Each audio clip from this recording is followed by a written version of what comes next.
ನಾವು ಹೈನುಗಾರಿಕೆಯನ್ನ ಏನಕ್ಕೆ ಮಾಡ್ತಾ ಇದೀವಿ ಅಂದ್ರೆ ತೋಟಕ್ಕೆ ಗೊಬ್ಬರ ಮೈನ್ ರೀಸನ್. ನಾವು ಫೀಡಿಂಗು ಒಂದ್ ಹಸುಗೆ ಒಂದ್ ದಿನಕ್ಕೆ 6 kg ತರ ಕೊಡ್ತೀವಿ, ಬೆಳಗ್ಗೆ ಮತ್ತೆ ಸಂಜೆ.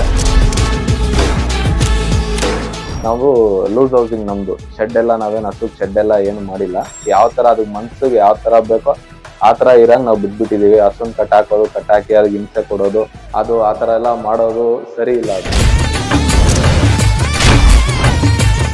ನಾವು ಹಸುನ ನಾವು ಸೇಲು ಮಾಡ್ತೀವಿ, ಮತ್ತೆ ನಮ್ಗೆ ಅವಶ್ಯಕತೆ ಇದ್ದಾಗ, ನಮ್ಗೆ ಬೇಕು ಅನ್ಸಿದಾಗ, ನಮ್ಗೆ ಚೆನ್ನಾಗ್ ಬ್ರೀಡ್ ಎಲ್ಲ ಚೆನ್ನಾಗಿತ್ತಂದ್ರೆ ನಾವು ತಗೊಂತೀವಿ.